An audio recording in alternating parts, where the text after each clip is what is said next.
The mirror reflected a version of herself she barely recognized. Swollen lips, dark bruises painting her skin and eyes drained of hope. Adaeze touched the tender wound on her cheek, wincing. That was it.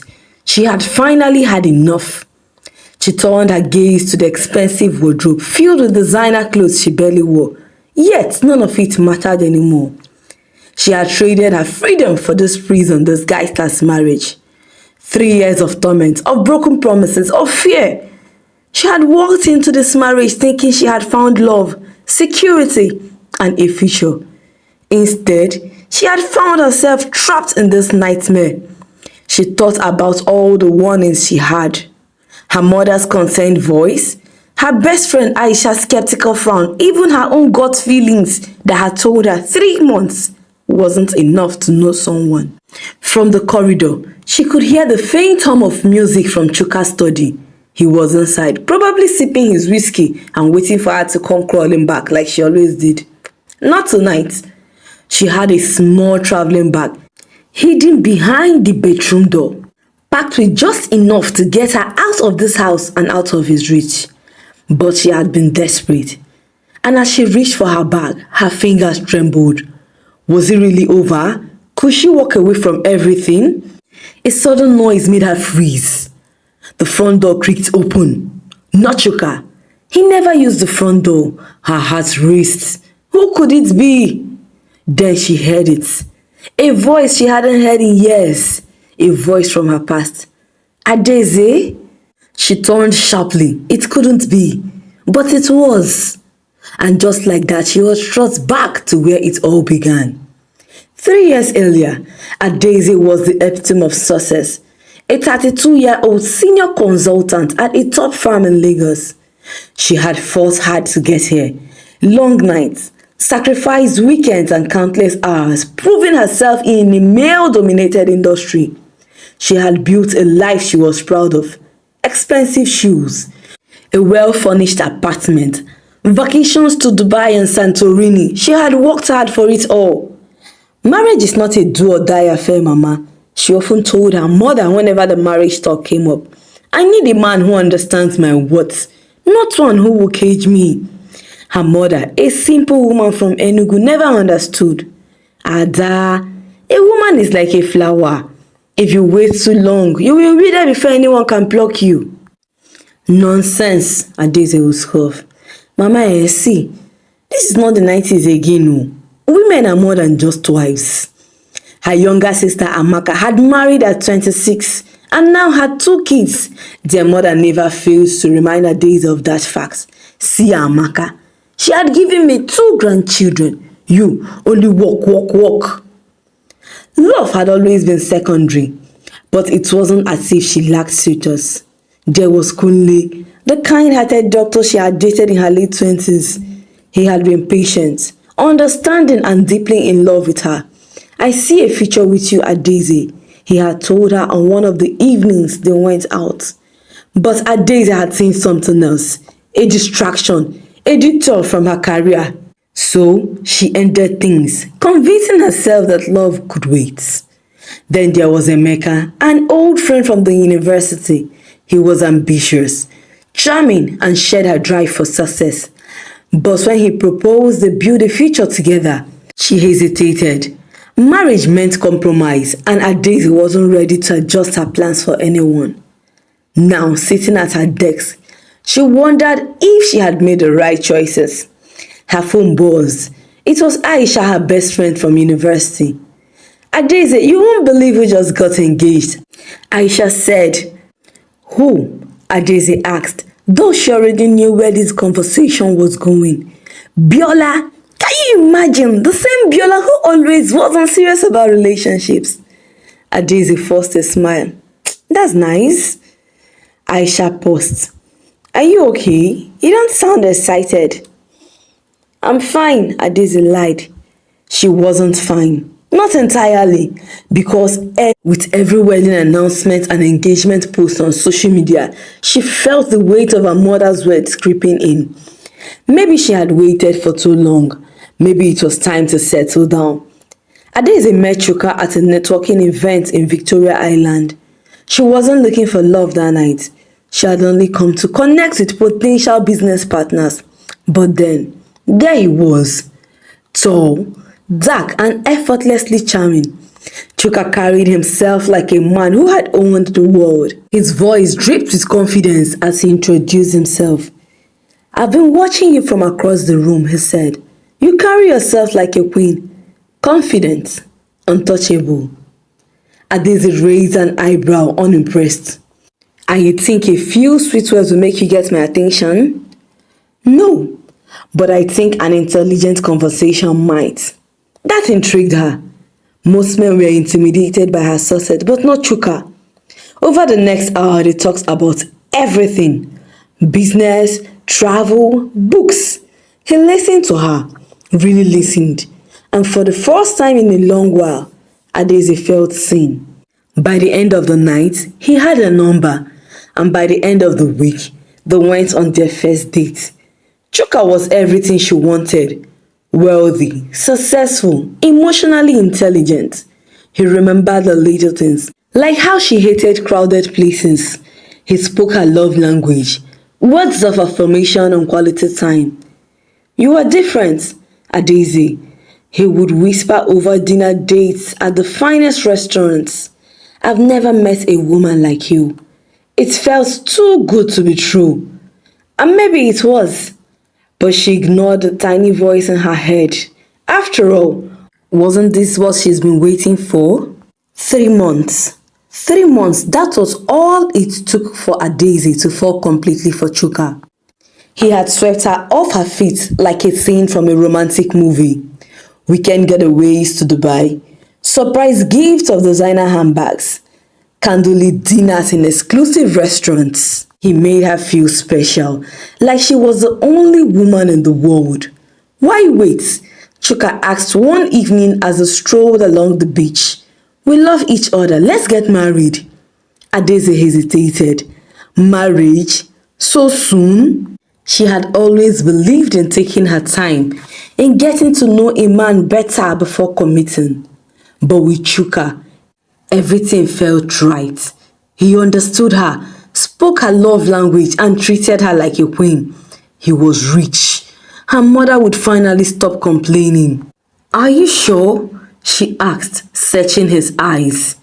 Chuka smiled gently. "I've never been more sure of anything in my life. I want you, Adaeze. I want us." Her heart fluttered. For years, she had pushed away love, believing it would come at the right time.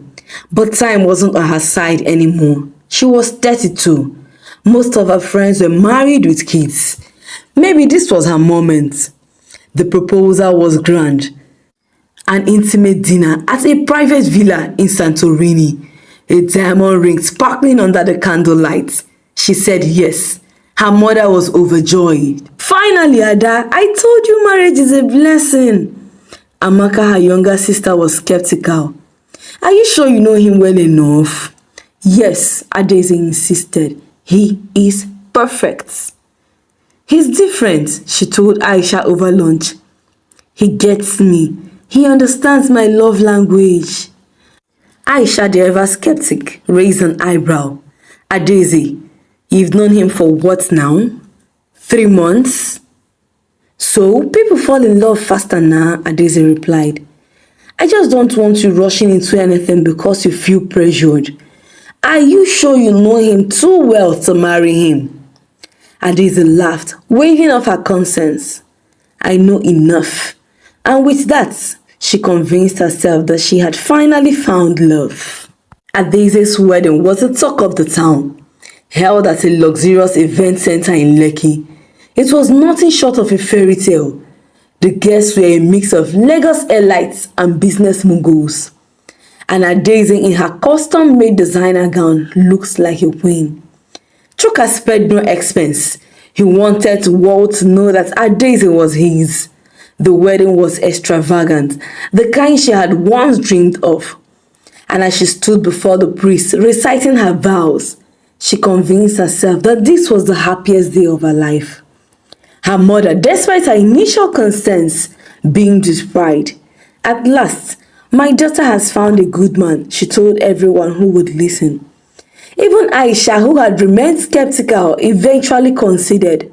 Well, at least he treats it like a win, she said, watching as Chuka gently pulled Adaeze close for a picture. And he truly did. At least in the beginning. Their honeymoon in the Maldives was a fairy tale. Candlelit dinners by the ocean, morning kisses that lingered, whispered promises of forever. Chuka was attentive, affectionate, and utterly devoted. You see, Adaeze told herself, I made the right choice. But fairy tales always ended, and has ended much sooner than she ever imagined. It started small. Why are you wearing that dress? Chuka asked on one evening as they prepared for dinner. Adaeze looked down at her red gown, confused. What's wrong with it, babe? It's too revealing, he said sharply. You are my wife now, Ada, and you don't need to show yourself to the world. She laughed, thinking he was joking. Chuka, it's just a dress. His jaw tightened. His voice deeper and fixed clinched. I said change. Adaeze hesitated but decided to let it go. Fine, she muttered, slipping into a more modest outfit. It was nothing, just a husband being protective, right? But then came the first real crack. Back in Lagos, a week after their honeymoon, Adaeze had a business meeting that ran late. She sent Chuka a text, letting him know that she would be home by 10 p.m.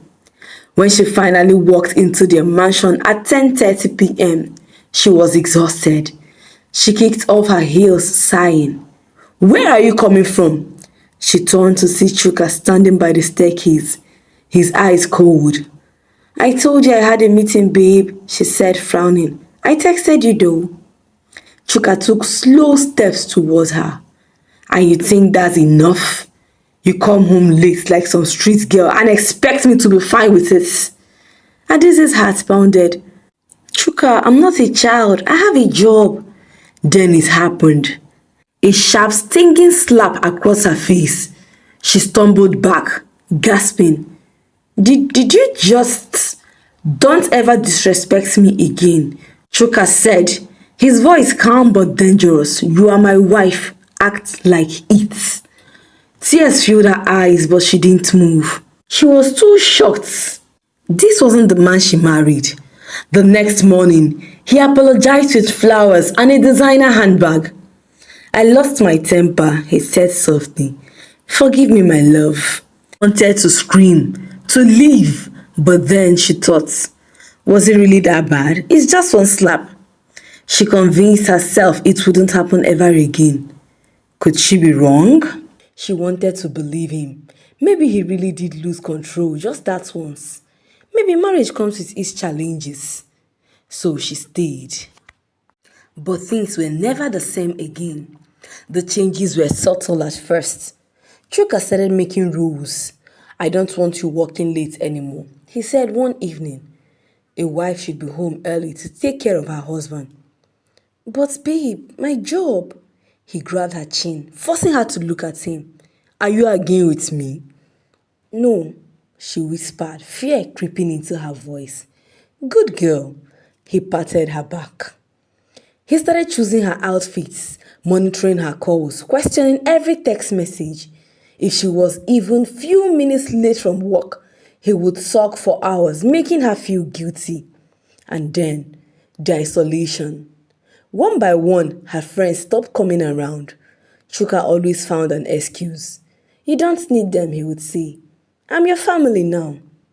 At first, Adaeze fought back. She wasn't the kind of woman to be controlled. But every time she resisted, Chuka found a way to punish her.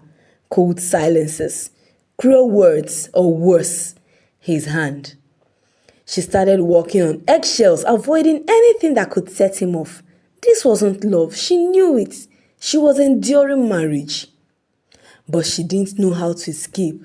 Alas, marriage had chains. Adaeze had always believed she was a strong woman, independent, successful, and in control of her life. But somewhere along the line, she had lost herself. Days turned into weeks and weeks into months. The slap had just been the beginning. Chuka's abuse wasn't only physical. In fact, his words cut deeper than his fist could ever. "You are useless without me," he sneered one evening when she suggested handling a new project at work. "You think you're independent? You're nothing, no. Adaeze, you are nothing. Read my lips." She swallowed the lump in her throat. She had always been proud of her intelligence, her career, but Chuka was stripping her of everything that made her who she was. Slowly, she found herself alone. She stopped seeing her friends, not because she wanted to, but Chuka made sure of it. "If she truly cared about you, she would respect our marriage," he said to her when she mentioned seeing her best friend Aisha. "Your friends are jealous of you, Adaeze. They want to ruin what we have. Why can't you see it?" At first, she resisted. That's not true. Aisha has been my friend," she said amidst tears. Chuka's face darkened.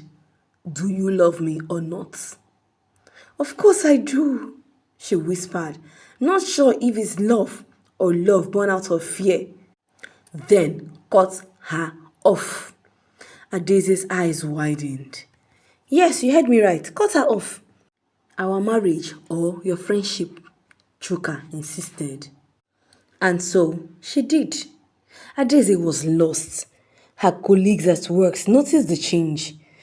She no longer stayed for after-work drinks. She was always rushing home, looking over her shoulders like a trapped animal. "You okay?" her co-worker, Femi, asked one afternoon. "I'm fine," she lied. Because what else could she say? That she was afraid of going home late? That she had to explain every single text and call? That the man she married was nothing like the charming lover who had swept her off her feet? One evening, Chuka came home drunk. Adaeze had never seen him like that before. She had made his favorite meal, pounded yam and egusi soup. He barely touched it. Instead, he sat at the dining table, staring at her with bloodshot eyes. "You think I don't know?" he slurred. She frowned. "No what?" He slammed his glasses on the table, making her flinch. "You are cheating on me." Adaeze gasped. "Chuka, what are you talking about?" "I would never." Before she could finish, he snarled at her. "You think I'm stupid? I saw the way that man at your office was looking at you." "Femi, he's just a colleague." Chuka didn't listen. His fist came so fast, too fast for her to react. The impact sent her crashing on the floor. Pain exploded in her skull, and she tasted blood. For a moment, everything was silent. Then she heard Chuka breathing heavily above her. She curled up, waiting for another hit. But it didn't come. Instead, Chuka sighed and crouched beside her. "Look what you made me do," he murmured, stroking her cheek gently. Adaeze trembled. He kissed her forehead, as if that could erase the pain. "I love you. I love you so much," he whispered. "You just make me do crazy things sometimes." Tears slipped down her face. This wasn't love, this was a nightmare. And she didn't know how to wake up. Adaeze lay awake that night staring at the ceiling. The pain in her face throbbed, a cruel reminder of what had happened. She touched the swollen skin near her eyes and winced. She should leave. She needed to leave. But how? Chuka was powerful, well connected and wealthy. If she left, where would she go to? What would she say? Who would believe her? The next morning, she stared at herself in the mirror. The bruises barely concealed under the layers of makeup. She looked like a stranger, drained, broken. She barely recognized the woman she had become. Chuka acted as if nothing had happened. He left for work early, sending her a text message that made her stomach turn. "Morning, my love. I hate how things went last night. Please forgive me. I will make it up to you tonight." Adaeze swallowed the bile rising in her throat. By evening, he was back with expensive gifts. A designer handbag, diamond earrings, and a handwritten apology note. You know I would never hurt you on purpose, right? He asked, taking her hand gently. She wanted to scream, to tell him that the words meant nothing when his face told a different story. Instead, she found herself nodding. Good girl, he said, kissing her forehead. Now let's forget about it, okay? And just like that, the circle continued. A week later, her mother showed up at her house unannounced. Adaeze had barely managed to hide the last broods before opening the door. Mama, what a surprise! Her mother stepped inside, eyeing her closely. Why do you look pale? Are you sick? Adaeze forced a smile. I'm fine, Mama, just tired from work. Marriage is not easy, Ada, but I hope you're happy. Her mother felt something was not right, but waved it off easily. Happy? The question felt like a cruel joke. Of course, she lied. Her mother patted her hand. Good. A woman must endure in marriage. There is no perfect man, my daughter. Just be patient, and things will get better. Adaeze's throat tightened. If only her mother knew the truth. But couldn't she tell her? She couldn't tell anyone. She was trapped. And she had no idea how to escape.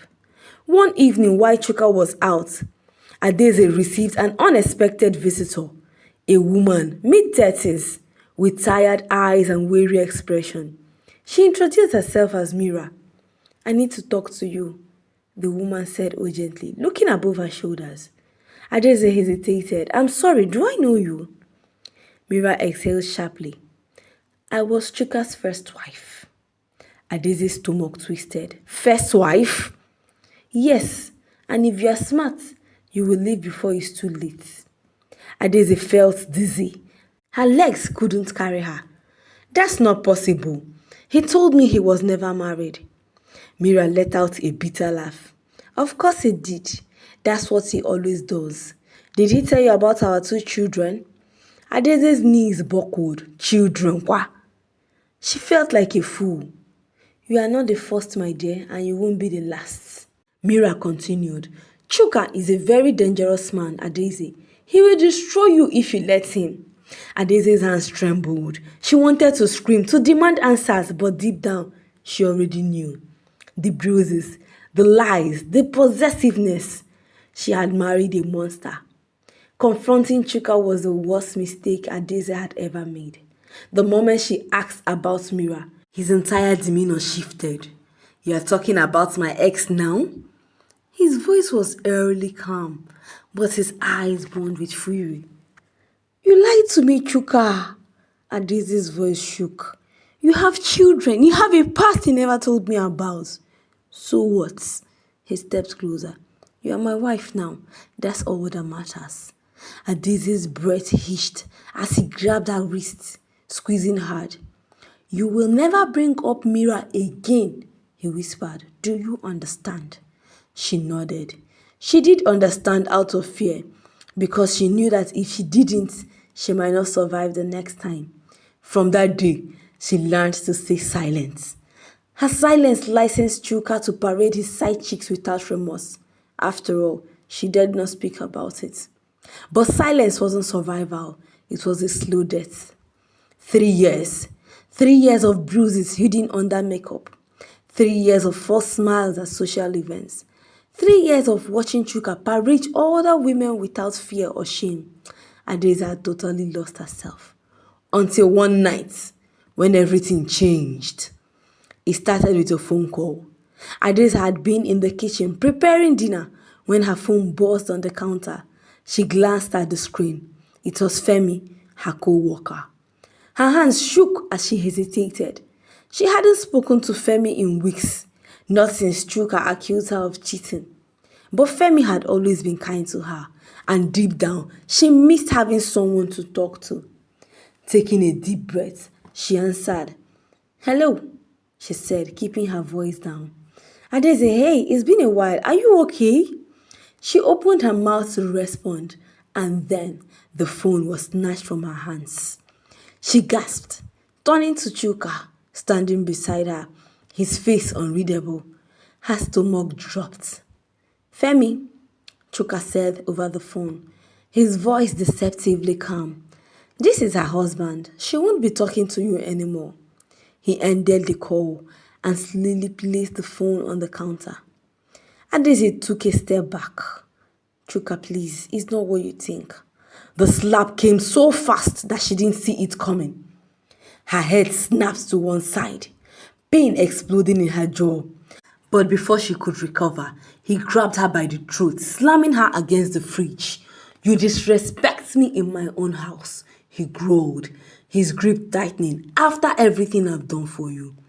Adaeze clawed at his hands, gasping for air. Chuka, please, she choked out. His eyes burned with fury, but after a few agonizing seconds, he released her. She collapsed onto the floor, coughing. Tears streamed down her face. He loomed over her. Next time, I won't be so forgiving. Then he walked away, leaving her shaking on the cold tiles. For hours, Adaeze sat there, staring blankly ahead. She could hear the shower running upstairs, hear Chuka humming to himself as if nothing had happened. And that was when it hit her. If she didn't leave now, she would never leave. She had seen the news, stories of women who stayed in abusive marriage until it was too late. Women who were found dead in their homes, their lives stolen by the men who had sworn to love them. She wasn't going to be one of them. Slowly, painfully, she stood up. Her decision was made. She was leaving, and this time nothing would stop her. Adaeze spent the entire night awake, staring at the ceiling, listening to the sound of Chuka's steady breathing beside her. She had made up her mind. She was leaving. But escaping a man like Chuka wouldn't be easy. He was powerful, wealthy, well connected. If he realized she was trying to leave, he would never let her go. She had to be smart. The next morning, Adaeze forced herself to act normal. She made breakfast, kissed Chuka goodbye as he left for work, and pretended everything was fine. As soon as his car disappeared from the driveway, she sprang into action. First, she grabbed her phone and texted the only person she knew she could trust, Aisha. I need your help. Please don't ask questions. Just meet me at the bank by noon. Her best friend replied almost immediately. Are you okay? What's going on? Adaeze hesitated before typing. I'm leaving Chuka. I don't have much time. She could almost feel Aisha's shock through the phone. Oh my God, I knew something was wrong. Adaeze packed her belongings and waybilled them. Now she couldn't hesitate. As Chuka stumbled into the bedroom to bathe that evening, Adaeze grabbed her handbag. She ran. She boarded a taxi that drove her straight to Aisha's apartment. She ran for her dear life. The moment her best friend opened the door, she gasped, oh my God, Adaeze. I can't go back. Adaeze choked out from fear. I can't. Aisha pulled her into a hug, her voice shaking with emotions. You don't have to. You are safe now. Adaeze had never felt more relieved, but freedom came at a cost. Divorce was very messy. Chuka fought it, not because he loved her, but because he refused to lose control. He threatened, he manipulated, and tried so hard to ruin Adaeze's reputation, but Adaeze stood her ground. And after 6 months of battling, she was finally free. Healing wasn't easy. Adaeze spent months in therapy, learning to forgive herself for the choices she had made, learning to trust again. She threw herself back into her career, not as an escape, but as a way to rebuild her life. Lessons from the story. Vet properly, ask the right questions, and most importantly, pray before marriage and also before accepting to date anybody.